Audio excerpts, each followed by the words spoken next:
Bonjour à tous. Nous sommes très heureux et nous tenons à remercier les organisateurs de ces forums pour nous laisser ce temps de présentation sur le projet Pop Training.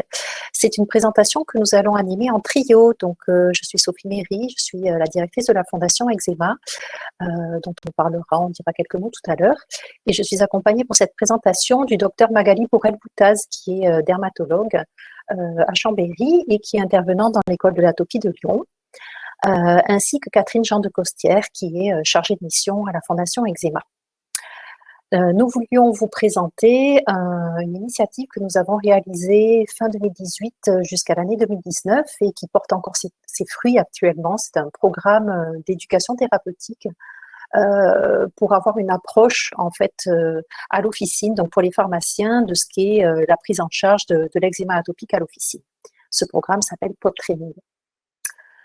Je voulais commencer cette présentation par quelques mots sur la fondation. Beaucoup ne nous connaissent pas. Donc, la Fondation Eczéma, c'est une fondation d'entreprise qui est entièrement dédiée aux eczémas.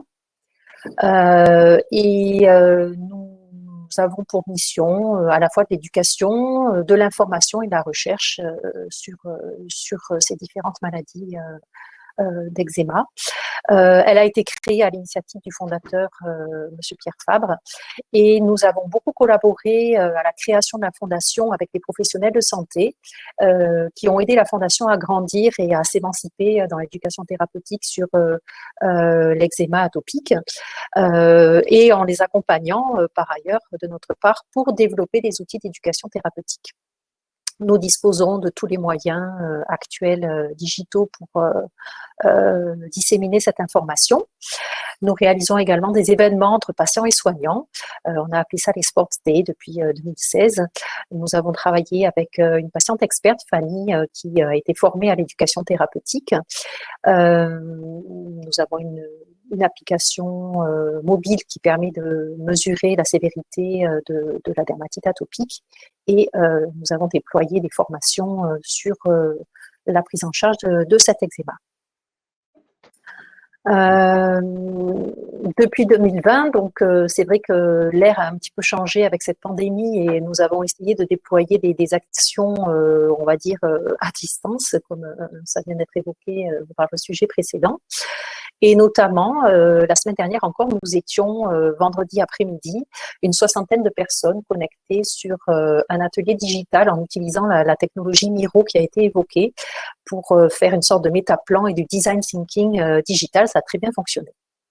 Donc, nous sommes très heureux aujourd'hui de partager avec vous notre programme Pop Training. Nous rappelons ici les missions. Et pour aller un peu plus vite, je vais juste vous dire que on peut considérer que la Fondation Eczéma est un facilitateur de confiance entre les soignants et les patients. Voilà ce que je voulais vous dire sur les quelques mots sur la Fondation. Alors, Pop Training, qu'est-ce que c'est? Eh bien, Pop Training, pourquoi Pop? Parce qu'on a voulu cet acronyme pour faire référence au parcours officinal du patient. On sait que le pharmacien est le premier et le dernier maillon de la chaîne du parcours du patient. Donc, c'était une formation qui était destinée à tout le personnel officinal, pas seulement aux pharmaciens, mais aussi aux préparateurs et aux pharmaciens, qu'ils soient titulaires ou adjoints.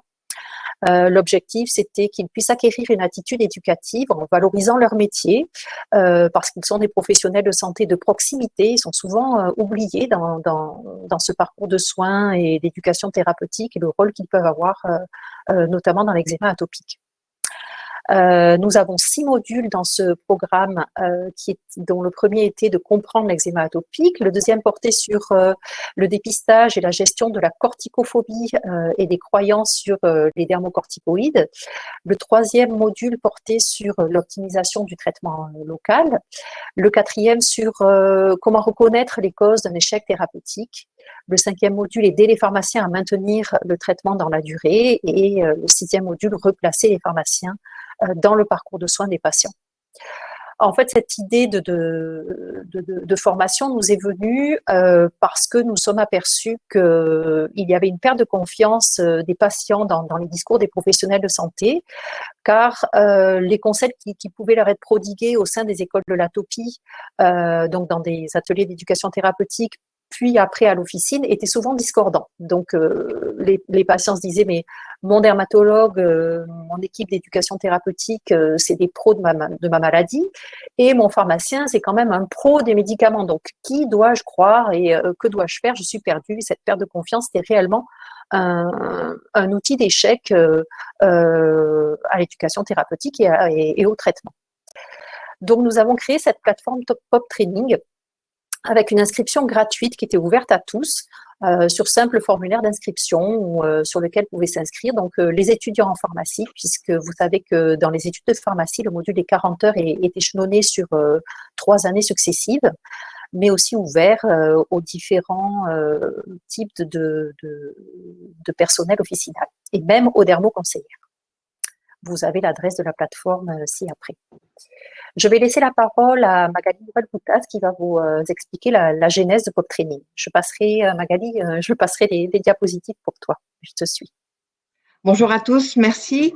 Alors, comme tout projet, Pop Training a une histoire et c'est le résultat d'une demande qui a été formulée assez tôt par les pharmaciens qui étaient convoqués à des journées de TP un petit peu partout en France et qui nous disaient à quel point ils se sentaient en insécurité pour pouvoir aider à avoir un discours un peu cohérent par rapport aux patients, en sachant que le patient qui a de l'eczéma, celui qu'on appelle le patient atopique, quand il rentre chez lui, il n'est surtout pas tout seul dans sa salle de bain. Il a sur lui tout le poids des rumeurs, des préjugés, des jugements de valeur, de ce qu'il a déjà entendu, de ce qu'on lui a dit de pas faire, surtout faire.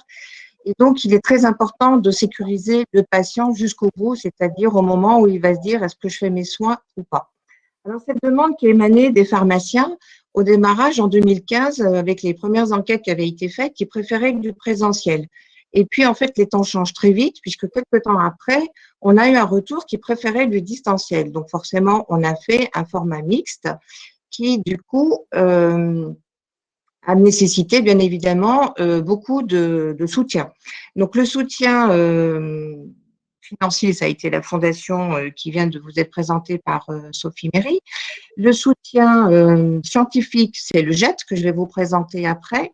Après, des cautions d'associations de patients, c'est l'Association française de l'eczéma, la Société française de dermatologie pédiatrique, et puis des réseaux de distribution à travers les pharmaciens privés. Et n'importe quelle pharmacie pouvait s'inscrire, c'était gratuit. Même des non-pharmaciens peuvent s'inscrire également. Et puis une plateforme pédagogique, technologique, bien sûr, qui était la société Andil. Alors le JET, le groupe d'éducation thérapeutique de la dermatologie, c'est un sous-groupe de notre société savante qui est la Société française de dermatologie, qui est donc validée par elle. Et la première école de l'atopie a été créée par le professeur Jean-François Stadler, qui était le professeur de dermatologie de Nantes et qui fait toujours partie du JET et qui a fait des petits, puisque maintenant, on peut compter 20 centres de TP dans l'atopie, dont un à La Réunion. Nous avons un partenariat historique avec la fondation CARFA, la fondation Eczéma. Nous agissons via des séminaires tous les 2 ans qui sont ouverts à tous ceux qui veulent se former, pas uniquement les médecins et les étudiants en médecine, mais toutes les équipes. Puisque nous avons une grande transversalité, nous comptons des secrétaires, des psychologues, des pharmaciens, des médecins, des infirmières, des diététiciens. Le seul problème du JET, c'est que nous sommes que 2 libéraux, moi-même et un collègue sur Nantes. Qu'avons-nous fait au démarrage des ETP Day, qui étaient ouvertes surtout aux dermatologues, aux médecins généralistes, et puis après les ETP pharmaciens, c'est là où le premier sondage a été fait. Nous avons fait un ETP sport à l'INSEP de Paris. Alors ça a été une expérience assez extraordinaire. Nous avons été reçus par Alain Bernard à l'INSEP. Vous savez, c'est ce centre de formation des sportifs de haut niveau qui est à Paris. Et c'était pour inviter des enfants et leurs familles et leur montrer que c'est pas parce qu'on a l'eczéma qu'on peut pas faire du sport. Et ils sont rentrés avec une pêche absolument incroyable d'avoir vu des héros, d'avoir mangé avec eux au CEF et ainsi de suite. Voilà. Comment motiver avant de passer au traitement. L'INSEP, ça a été une belle expérience. Donc, les séminaires de formation. L'année dernière, on a mis en ligne un annuaire de tous les centres de TP de toute la dermatologie en France, que vous retrouvez sur le site de la Fondation aussi.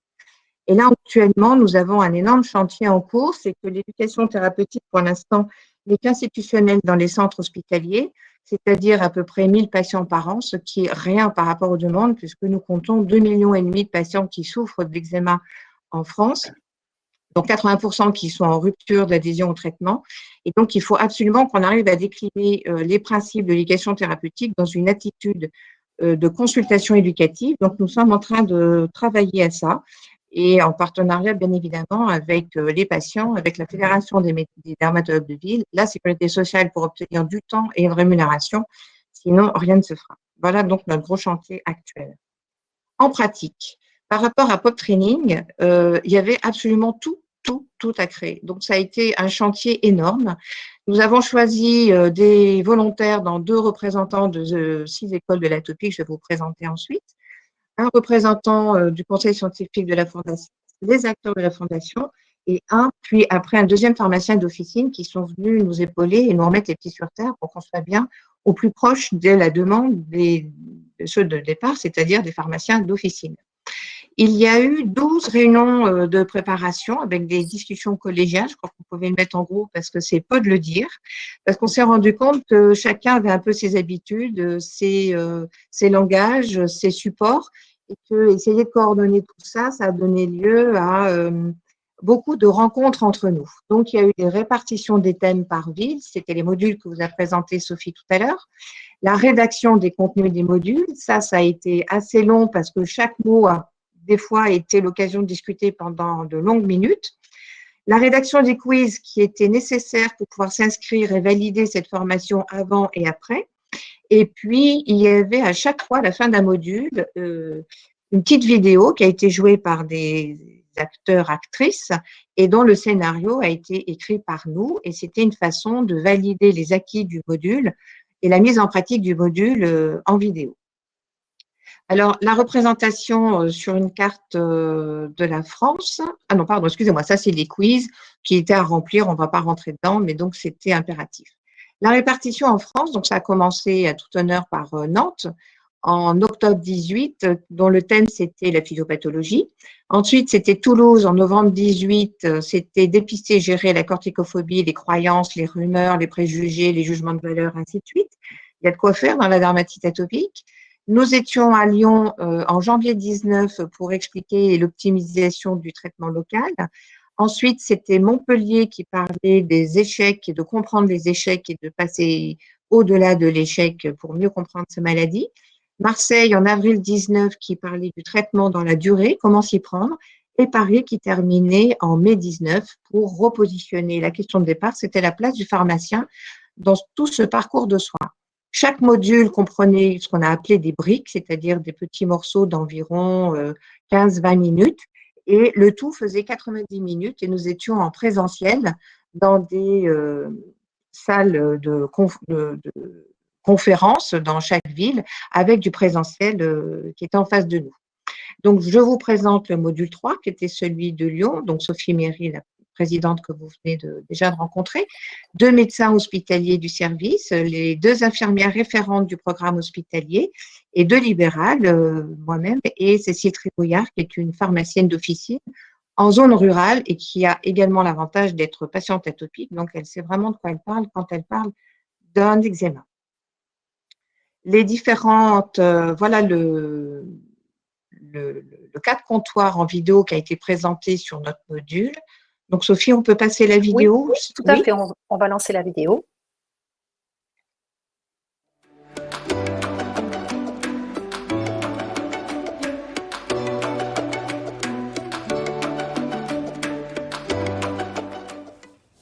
Bonjour. Bonjour madame. Voilà. Ah, je vois que vous avez consulté le dermato pour votre petit Théo. Comment ça s'est passé? Oh bien, bien. Elle m'a donné pas mal d'explications. Je crois que j'ai compris. D'accord. Il y a un Donc écro, elle a dû je suis vous expliquer désolée. qu'il y avait 3 types de soins. Tout d'abord, on a la crème à la cortisone, qui est le traitement en cas d'eczéma, donc vraiment à utiliser à chaque crise, c'est-à-dire quand c'est... Pensez-vous de ce traitement? Vous l'avez déjà utilisé? Oui, mais j'en ai déjà parlé avec ma dermato et j'ose pas trop l'utiliser, surtout pour mon bébé, il a que 9 mois. Je comprends, mais elle a dû aussi vous expliquer l'intérêt de ce traitement et le fait qu'il soulageait très rapidement. Oui, je sais, mais ça dure pas, il faut en remettre. Et du coup, c'est ça qui me fait un petit peu peur. Vous êtes inquiète, mais l'important, c'est d'en remettre à chaque poussée. C'est mieux que d'en mettre tout le temps, et c'est aussi efficace et sans risque. Et puis, on n'en met que sur la peau. Ah oui, j'ai bien compris que l'eczéma, c'était une maladie chronique et que ça revenait de temps en temps. Oui. Exactement. Donc, l'important, c'est vraiment d'utiliser la cortisone jusqu'à la disparition complète des plaques rouges. Et puis, je vois qu'elle vous en a prescrit 2 tubes, donc c'est bien d'en avoir toujours un à la maison. Et comme l'ordonnance est à renouveler, n'hésitez pas vraiment à en mettre largement, hein, à dépasser tout autour de la plaque rouge, d'accord? Et dès que vous voyez que ça réapparaît, je vous conseille vraiment d'en remettre tout de suite. Utiliser comme ça va permettre que les crises durent moins longtemps et soient moins graves que celles d'aujourd'hui. Avez-vous des questions? C'est exactement ce que ma dermato m'a dit, donc je pense que je vais suivre vos conseils. Super. Donc, on a aussi la crème hydratante. Vous savez comment l'utiliser? Oui, tous les jours. Voilà, ce qui était intéressant dans ces 4 comptoirs, c'était de voir en fait les valeurs qui étaient utilisées par la pharmacienne, à savoir demander à la patiente ce qu'elle fait déjà, pourquoi elle le fait, pourquoi elle ne le fait pas, relire l'ordonnance pour se coordonner sur les mots qui ont été utilisés par le médecin, être bien d'accord sur du vocabulaire pour bien se comprendre parce que sinon rien n'est fait. Et donc, à partir de tout ça, donner du temps, de la cohérence et de la disponibilité. Tout ça sont des arguments pour donner confiance aux patients. Et c'est vrai que les pharmaciens avaient besoin eux-mêmes d'avoir confiance dans leur propre dialogue pour pouvoir après le transmettre. Le meilleur outil de l'éducation thérapeutique du patient, c'est le professionnel. Je crois qu'il y a une deuxième vidéo. Alors voilà une façon de travailler l'interactivité pendant les modules. Donc tous les participants en présentiel ou à distance avaient la possibilité via le smartphone ou via un boîtier en présentiel de pouvoir répondre dans les 20 secondes, je crois, aux questions qui étaient posées. Donc là, par exemple, quand est-ce qu'il faut ouvrir le tube de cortisone? Quand c'est rouge, quand ça gratte, quand c'est sec, quand c'est en relief. Donc, on est vraiment au côté très pratique de ce que le pharmacien doit pouvoir réappuyer quand il est avec le patient en face-face. Et on pouvait donc argumenter en direct les réponses qui étaient faites. Et donc, la réponse arrivait sur la diapositive suivante, où on avait un cas clinique tout à fait simple. Et donc, même quand on en est là, c'est pas de la peau sèche, c'est déjà de l'eczéma, c'est déjà de l'inflammation qui démarre. Donc, la bonne réponse, c'était dès que c'est rouge, ou dès que ça gratte, ou dès que c'est en relief. C'est tout simple, mais c'est excessivement important de pouvoir insister sur des notions de vocabulaire, parce qu'on se rend compte qu'on peut rencontrer des adultes, ça fait 10 ans qu'ils sont dans la méprise complète de qu'est-ce que c'est qu'une crise et qu'est-ce que c'est qu'une poussée, et du coup ne se traitent pas correctement. Et alors, voilà encore un autre exemple.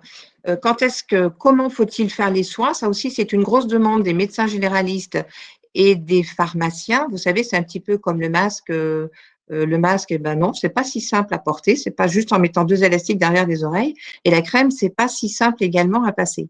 Donc, la première démonstration, qui était le mauvais geste, c'est donc une patiente qui prend le tube de façon verticale et qui va prendre le minimum de crème à la cortisone pour l'étaler de façon très, très fine et surtout sans dépasser les plaques. Et bien ça, quand on voit quelqu'un qui fait ce geste-là, on sait qu'on a quelqu'un qui apporte de la cortisone et ou qui ne sait pas s'en servir.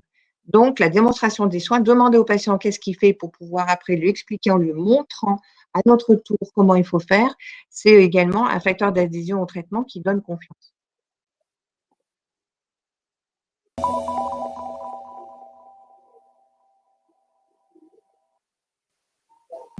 Bonsoir à tous, ravie d'être avec vous ce soir et je continue cette soirée pour vous parler du traitement local, le traitement anti-inflammatoire topique pour la peau des dermatites atopiques. En effet, on vous a parlé de duo qui allait toujours ensemble, émollient et dermocorticoïdes notamment, c'est ce dont on va parler.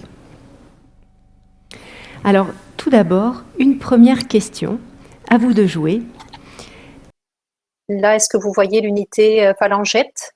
Je ne sais pas, Magali, si tu veux commenter l'unité Oui. phalangiette. Alors donc, la diapositive précédente, c'était le mauvais geste parce qu'en fait, les patients ne savent pas que le dermocorticoïde, c'est un médicament et que comme tout médicament, il y a une posologie à respecter et un mode d'emploi à respecter. C'est quelque chose qui leur est complètement étranger. Donc, il y a un outil qui a été créé il y a plus de 20 ans maintenant, qui s'appelle l'unité phalangiette, qui malheureusement n'est pas assez connue dans le monde des soignants et qui a défini une posologie pour une crème. Vous avez votre index, vous mettez la crème sur la dernière phalange de l'index et c'est la dose, la quantité efficace, ni plus ni moins, pour traiter la surface de 2 paumes de main. Donc après, une fois qu'on a expliqué ça au patient, on lui demande de mettre ses paumes de main sur sa peau et de compter le nombre de paumes de main qu'il a d'eczéma. Il divise par 2 et il a le nombre de fois de cette unité phalangette qu'il faut appliquer. C'est la dose qui va être efficace, moins il sera sous-dosé et donc ça ne marchera pas, plus ça ne marchera pas mieux. Et c'est là où éventuellement on peut leur dire qu'effectivement, s'ils en mettent trop, il pourrait y avoir des effets secondaires. Cette définition très simple qui prend moins d'1 minute, c'est un argument de sécurité pour le patient et pour le pharmacien parce qu'il va pouvoir s'en servir.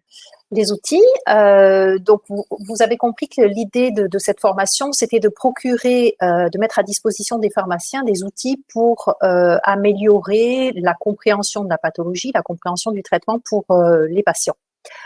Donc, pour chaque module, nous avions constitué des outils qui étaient téléchargeables à partir de la plateforme pédagogique pour imprimer sur place à la pharmacie et être distribués aux patients. Sur le premier module de physiopathologie, nous avions un outil qui était qu'on avait appelé l'eczéma book, qui permettait d'expliquer très simplement la physiopathologie avec des schémas très clairs. C'était un outil qui était à garder à l'officine et qui pouvait être pris lors d'un rendez-vous dans l'espace de confidentialité en termes d'outils pour animer cet entretien avec le patient. Sur le module 2, nous avions développé les cartes info-intox. Vous vous rappelez de ce format peut-être sur les incollables, ce sont des jeux pour enfants. Où on posait une quinzaine de questions sur les dermocorticoïdes qui posent énormément de questions, soulèvent énormément de questions toujours, que ce soit à l'officine de la part des patients ou même en consultation. Ça pouvait être un élément qui pouvait être remis aux patients. Sur ce même module 2, nous avions un questionnaire Topicop qui est un questionnaire qui a été mis en place par les soignants pour évaluer les peurs et les croyances des patients sur les dermocorticoïdes. C'est aussi un élément qui peut être entièrement remis. La carte unité phalangiette que vous a présenté Magali, c'était l'outil sur le module 3 qui était le module du traitement à remettre bien évidemment. Sur le module 4, on rentre un petit peu plus profondément dans des outils d'éducation thérapeutique, donc on l'a appelé conduite active personnalisée pour faire écho au PAP, au plan d'action personnalisé, qui a été créé sur la logique du j'observe et j'agis, donc j'observe ma peau et j'agis en conséquence avec tel ou tel traitement ou tel soin complémentaire à utiliser. Donc, c'est vrai que ça a l'air simple de se traiter quand on a un eczéma atopique, mais c'est loin d'être simple parce qu'en fonction des plaques, les plaques, il n'y en a pas sur tout le corps. Il faut savoir effectivement s'approprier son traitement, s'approprier son ordonnance. Donc, c'est le but d'un tel outil. C'était bien sûr à remettre. Nous avions déployé un outil qui s'appelait les étiquettes maçon-pompier à télécharger également pour permettre que le traitement ne soit pas interrompu, donc une prolongation, une continuité des soins lorsque les enfants vont dormir chez les grands-parents, chez les copains ou en cas de garde alternée aussi. C'est aussi un paramètre qui nous avait alerté sur les ruptures de soins. Donc, ces petites étiquettes, elles sont très simples à comprendre. Quand la peau brûle, donc qu'il y a une plaque inflammatoire, on met un anti-inflammatoire, donc un dermocorticoïde. Donc, on met cette petite étiquette sur son tube de dermocorticoïde. Et quand la peau est sèche ou là où la peau est sèche, on a besoin d'un maçon pour reconstruire la barrière cutanée. Et donc, on colle cette petite étiquette du maçon sur son tube. Et ça, même sans les parents, on comprend à quel endroit il faut appliquer son traitement. Dans le module 5, nous traitions de l'application POSCORAD qui permet de mesurer soi-même, c'est une auto-évaluation de la sévérité de son score d'eczéma. Et donc, ce flyer permettait d'expliquer l'utilisation de l'application, même si c'est assez intuitif. Il y avait vous voyez un QR code sur le flyer qui permet aussi d'aller regarder un tuto pour savoir comment utiliser cette application. Donc, le flyer pouvait être imprimé à l'officine et remis aux patients. Le module 5, on est sur une transversalité ville-hôpital et on avait pensé à déployer une fiche école.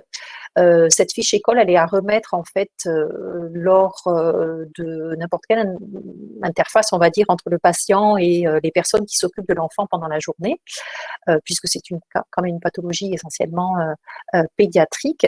Donc, elle s'adresse à la maîtresse, elle s'adresse aux crèches avec des bons conseils et surtout les choses à savoir, et notamment que c'est pas une pathologie qui est contagieuse, parce que c'est surtout une croyance qui circule dans les écoles ou les crèches. Donc, bien sûr, à remettre aux parents.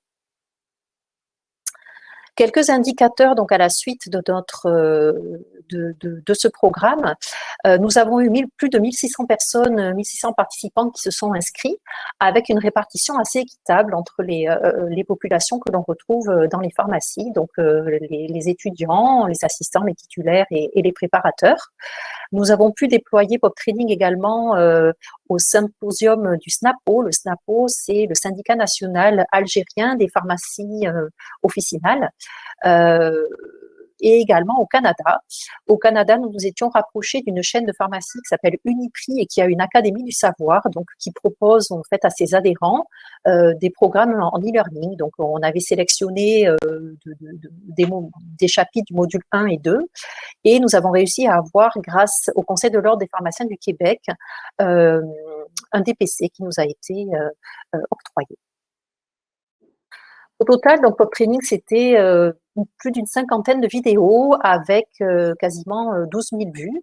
Et les outils qui ont été téléchargés, il y en avait à peu près 2500 téléchargements. Donc, on voit que l'Eczema Book, l'outil de physiopathologie, a eu le plus de succès.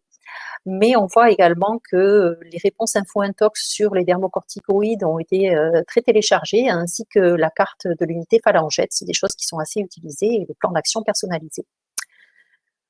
Ce qui nous a laissé penser que nos outils étaient quand même adaptés à un usage officinal. Donc, notre feuille de route, depuis juin 2019, tous les modules sont à présent disponibles et toujours en ligne sur la plateforme Pop Training. Le déploiement s'est fait en Algérie au Canada. Nous avions prévu en 2020 de faire une cérémonie des trophées, mais qui a dû être annulée puisque nous ne pouvions pas avoir de rassemblement en raison de la crise sanitaire. Donc, les trophées ont été envoyés aux pharmacies.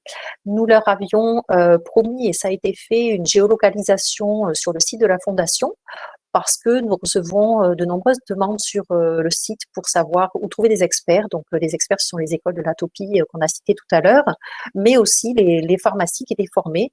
Celles qui avaient au moins suivi 50% des modules avaient la possibilité d'être référencées sur le site.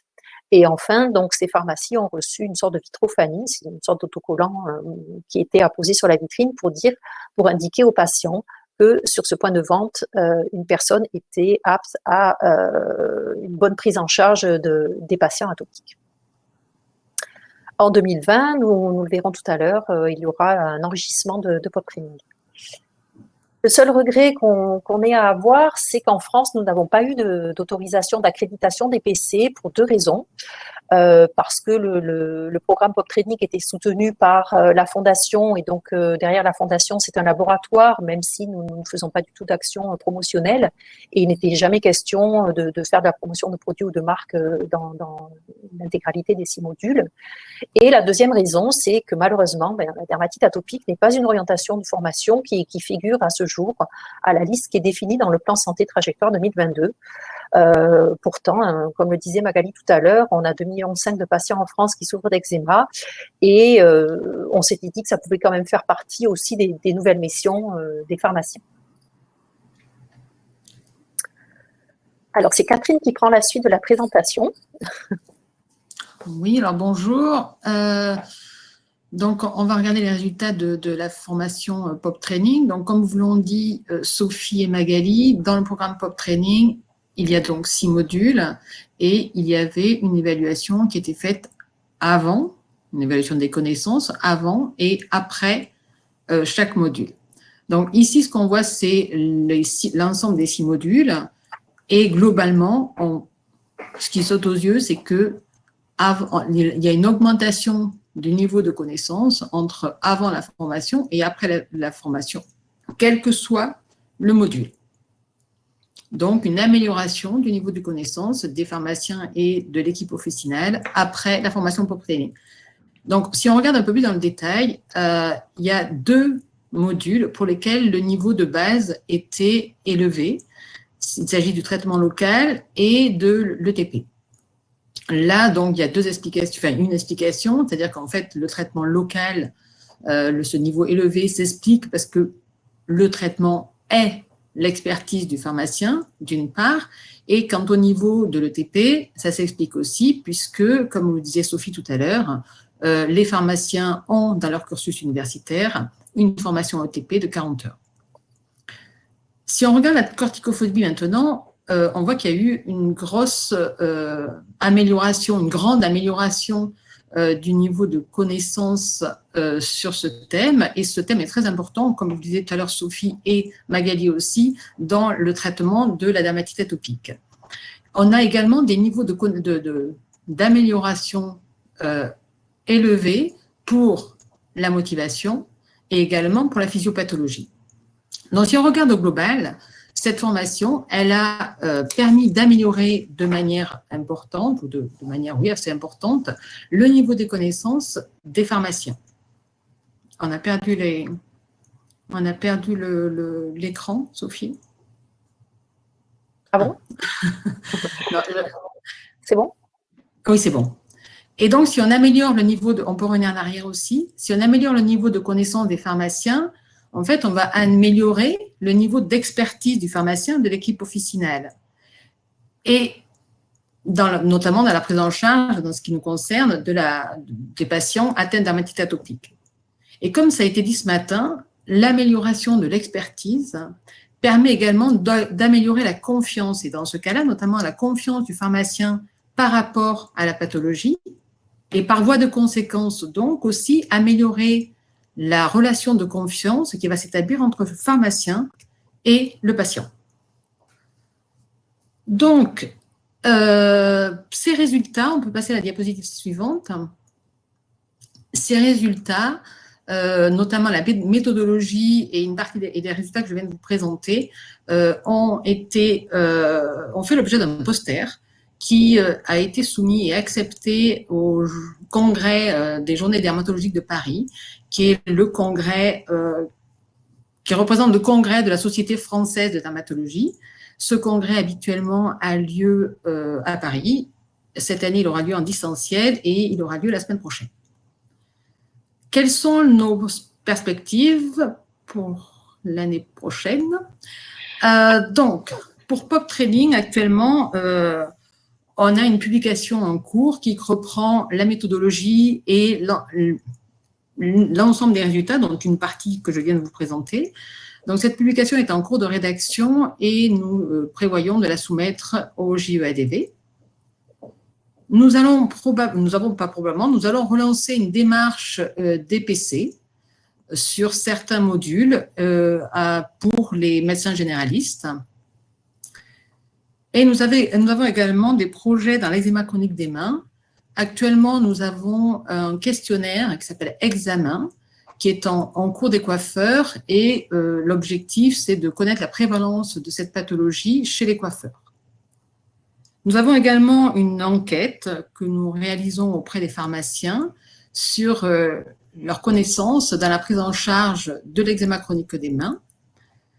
Et l'objectif de cette enquête est de mettre au point pour l'année prochaine, pour 2021, un nouveau module Pop Training dans l'eczéma chronique des mains. Je vous remercie et on peut passer aux questions-réponses. Sylviana. Merci à tous. Oui, il nous reste 10 minutes pour répondre aux questions. Oui, Serge Halimi, je voulais vous poser une question. Vous m'entendez? Oui. Ok. Oui. Merci pour cette présentation. J'ignorais absolument tout de cette démarche jusqu'à ce qu'on prenne contact avec vous et encore surtout que je vous regarde et je vous écoute aujourd'hui. Bravo et merci. Donc, une petite idée. Alors finalement, si j'ai bien compris, vous avez réussi à toucher enfin pas mal de pharmaciens. L'accueil est de quelle nature? Est-ce que c'est surtout les jeunes? Enfin, toute une série de questions de savoir comment les pharmaciens jouent le jeu avec vous et comment ils s'arrangent finalement pour se former, etc. Alors, on a eu de très bons retours. On était étonnés du succès du replay, puisque finalement, les 3 modalités qu'on avait, c'était en présentiel ou alors en live, c'est-à-dire le jour des présentiels, on était diffusé aussi en direct. Et la 3e possibilité, c'était le replay.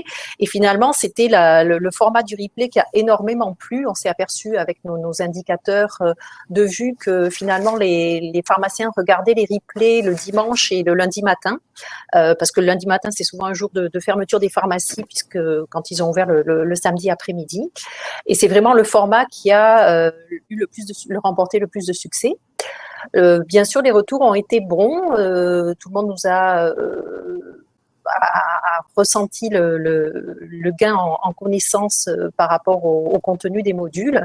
Et ça nous a fait très plaisir quand on a eu un commentaire qui nous a dit on a pu sentir que les mots avaient été choisis. Donc, ça reflétait les propos de Magali tout à l'heure où le comité éditorial s'était vraiment attaché à apporter un effort particulier au choix des mots.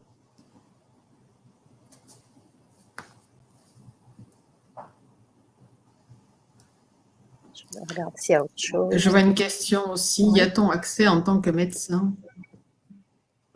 Oui, bien sûr. La plateforme, elle est ouverte à tous. C'est une inscription gratuite. On ne demande pas de numéro RPPS. Donc, la plateforme est ouverte, que l'on soit n'importe quel professionnel de santé ou hors professionnel de santé. Et du reste, dans le futur, on va essayer de décliner Pop Training pour les généralistes. Alors, Pop Training, on peut lui dire que c'est une somme de connaissances qui est importante, mais c'est quand même 6 modules de 90 minutes, même si on ne regarde pas tout une fois, c'est quand même assez copieux. Donc, l'idée, c'est d'en faire une version un petit peu plus courte, plus synthétique, peut-être en partant des outils pour être au plus près de la rapidité qu'un médecin généraliste doit avoir au cabinet pour pouvoir comprendre les difficultés du patient, pouvoir y répondre avec des outils et du coup, là aussi, toujours sécuriser le patient dans ses doutes et dans ses difficultés. La difficulté des patients, d'après ce que j'ai compris, à part le fait de ne pas, au fond, être assez enseigné sur la façon de se servir aussi bien de l'hydratation que des corticoïdes, est-ce que c'est quand même une crainte des corticoïdes? Est-ce que c'est quelque chose aussi, parce qu'il y a quand même, dans pas mal de cas, ce sont des maladies familiales. Il y a beaucoup d'hérédité dans ces tableaux. Bon.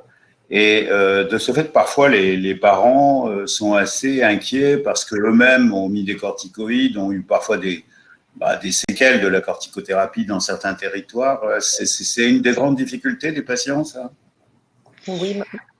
Oui, la corticophobie, c'est, comment dire, l'étendard de toutes les difficultés du patient, pas que, parce que très souvent, en fait, elle sert aussi de… Mais vous répondez pas à mes questions, puisque vous répondez pas à mes questions, de toute façon, en gros, je ferai pas votre traitement parce que je comprends pas et votre traitement, il est plus dangereux que la maladie. Alors, les préjugés du côté des soignants, c'est que l'eczéma, c'est pas une maladie. C'est vraiment ce qu'on retrouve le plus souvent. Et parmi l'équipe, là, Cécile Tribouillard, qui était le pharmacien et atopique, je ne vais pas vous raconter son histoire parce que c'est quand même assez stupéfiant. C'est qu'elle est arrivée à une formation, après que j'ai fait une formation, en me disant « Mais moi, je suis atopique, j'ai de l'eczéma, donc si j'ai une maladie, c'est que j'ai le droit de me traiter. » Donc, au bout de 40 ans et d'études de pharmacie, elle n'avait pas intégré le fait qu'elle avait une maladie et que donc, si elle était malade, elle avait droit à un traitement. Donc, vous voyez l'ampleur, si vous voulez, d'une société et surtout chez les soignants qui ne reconnaît pas l'eczéma comme une maladie. Après, la corticophobie, elle est expliquée par des tas de facteurs, rationnels et irrationnels. Les rationnels, c'est la confusion entre les comprimés et la crème. Et puis l'irrationnel, il faut voir que c'est la première maladie du bébé qui touche des parents très jeunes. Et donc, la notion d'une maladie chronique, quand vous avez 25 ans et votre premier bébé, c'est inaudible, absolument inaudible. Et donc, ils vont regarder sur les réseaux sociaux et ainsi de suite, et ils vont trouver toutes les explications du mode binaire. C'est la mère qui est ceci, c'est toi qui es cela, c'est la faute de machin. Donc, ils vont y adhérer. Et la corticophobie, c'est le fer de lance, si vous voulez, de tous ces rumeurs et de tous ces environnements. Pourquoi est-ce qu'ils existent aussi? Parce que nous, on ne sait pas répondre. Et vous, quand vous dites le côté réfractaire des soignants, vous parlez de qui en particulier? Enfin, en général, vous voulez dire, ou bien même les dermatos, même les généralistes, même les pharmaciens? Tous les soignants. Même les dermatos? Tous les soignants, les généralistes, les dermatologues, les sages-femmes, les PMI, les pharmaciens. Ça a été quantifié, il y a beaucoup d'études qui ont quantifié la corticophobie chez les soignants. Alors, les moins, c'est heureusement encore nous, mais on est quand même 35% à être corticophobes chez les dermatos. Les pharmaciens sont à 45% et les médecins généralistes sont à 55%. Ce n'est pas le reflet d'une mauvaise volonté, c'est le reflet d'un manque de formation évident et dans le TP et dans la maladie. Et ce que Sophie nous a dit tout à l'heure, la grosse déception par rapport à la validation de ce travail, c'est qu'effectivement, l'eczéma n'est pas reconnu dans les projets de santé dans l'année 2021-2022. J'ai fait une photo d'écran de votre image avec les... Je l'ai envoyé à quelqu'un qui se soigne depuis presque 40 ans et qui a 2 enfants qui sont concernés, qui m'a dit « Jamais je n'ai vu cela, jamais on m'a expliqué ça. » Voilà, je peux vous assurer, c'est là. Donc, c'est intéressant. Je pense effectivement qu'il y a du travail. Bravo. Merci beaucoup. Merci. Alain, peut-être, je ne sais pas s'il est là. Je pense qu'il est là. Il y a des questions aussi. Il y a des questions sur… En fait, je pourrais juste rajouter que j'étais témoin de cet grand avancement dans la dermatite atopique. Et c'est exceptionnel ce qui a été fait en 10 ans. Bravo, je suis impressionné. Vous avez réussi à mettre les pharmaciens dans le groupe. C'est génial. Merci à toi, Alain. Merci à tout ce que tu nous as donné. Merci. Alors, je vois dans le chat, il y a un médecin qui dit avoir cherché le TP. Donc, toutes les références sur les écoles de l'atopie, vous le trouverez sur le site de la Fondation. En particulier, sinon, vous mettez école annuaire des centres d'éducation thérapeutique en dermatologie et vous le trouvez. Sinon, c'est Fondation Eczéma et trouver un expert. Il y a aussi une question, si la DPC n'est pas prise en charge, c'est la Fondation qui a pris en charge cette action. C'est bien ça. Oui, tout à fait. Mais on est passé par un organisme de formation accrédité pour soutenir, présenter le programme. Parce que effectivement, la Fondation n'est pas un organisme de formation accrédité. Alors, il y a quelqu'un qui demande si les outils présentés sont accessibles à l'inscription. Oui, bien sûr. Oui. Oui. On a Vincent Nadeau qui est avec nous. Vincent était le pharmacien référent sur le programme. C'est bien, Vincent, qu'il soit là. Merci. Bien. On va faire quelques mots pour terminer. Merci beaucoup, mesdames, en tout cas, pour ce que vous nous avez apporté, ce que vous apportez aux patients. Merci beaucoup. Quand nous avons décidé de faire ce séminaire, ce 10e séminaire, on a parlé de la confiance en soi. Et ô combien on a dû avoir confiance en soi pour faire ce type de… Alors, ce que je disais, c'est que en préparant ce congrès ou ce séminaire, on avait parlé de confiance en soi. Et combien de confiance en soi on a dû avoir pour boucler et faire cette conversion. Je voudrais vous remercier les soignants et pour votre fidélité. On était presque 500. C'est une gageure de comme quoi on va peut-être continuer en présentiel et en virtuel. Présentiel, ça sera, vous devez retenir la date du vendredi 26 novembre. Ça sera en présentiel. Maintenant, on va voir si on n'a pas une troisième vague ou voire quatrième, mais j'espère pas. Et puis, ce qui nous a manqué, c'est effectivement le contact entre nous. Ce que j'aimerais vous dire aussi, c'est qu'il y a une suite à ce séminaire qui aura lieu le vendredi 12 mars. Et là, on va faire des ateliers virtuels et on va essayer d'intégrer. Et en plus de ça, vous avez tout ce qui a été aujourd'hui présenté, vous pouvez l'avoir en replay. J'aimerais remercier particulièrement le comité d'organisation, mais particulièrement une personne qui s'est lancée dans le bain de manière presque suicidaire, mais avec un brio extraordinaire. J'aimerais remercier Ghislaine Orberg, bien entendu notre collaborateur constant et toujours tellement intéressant à écouter, notre professeur Halimi, et puis Hélène Monnier qui nous a beaucoup soutenus dans cette démarche. Il y a un technicien derrière qui s'appelle Zachary qui nous a tranquillisés et qui nous a éduqués de manière intéressante. Ce matin, on est parti avec M. Kanji, la relation avec l'amour de soi et la relation avec autrui, la confiance aux autres, qui a été suivi par Mme Carlin, qui dit qu'il faudrait qu'on aime notre passion. La doctoresse Durer vous a montré, j'espère, que la confiance peut être détruite par des mauvais propos dans une consultation, par une stigmatisation, et que ça fait même monter le cortisol et qui fait aggraver l'obésité. J'ai toujours un faible pour M. Bouvier avec ses petites doses d'humanité dans ces conflits de l'action humanitaire et ces personnages en prison, ces cadeaux avec des cartes de Noël. Peut-être qu'on devrait récidiver avec des cartes de Noël, on fait juste des textos maintenant. Peut-être que on est des nouveaux humains, disait-il, avec les cadeaux, avec les cartes postales. J'aimerais remercier les boîtes pharmaceutiques et notamment Abbott qui nous a présenté aujourd'hui de manière avec brio un outil exceptionnel qui est le freestyle même numéro 2 avec l'évolution de l'éducation du patient grâce à cet outil et aussi en compagnie de cet outil. Monsieur Trainard, que je connais depuis très longtemps, a même réussi à me convaincre que peut-être qu'on devrait faire plus de formations hybrides, des formations. Il a parlé de précarité. Peut-être qu'on pourra quand même faire de l'éducation thérapeutique avec des patients en précarité, mais à distance. Mais j'espère qu'on gardera la relation avec les patients en direct.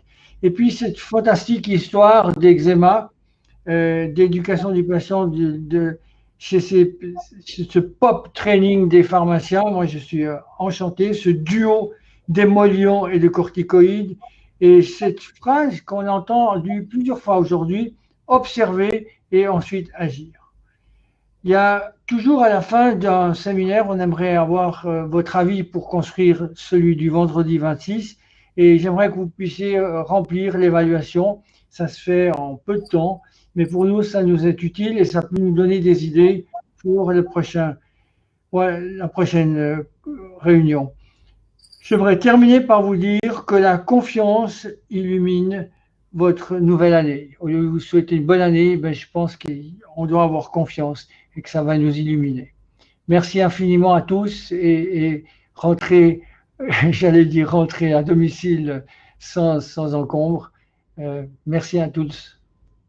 À bientôt. Merci beaucoup, Alain.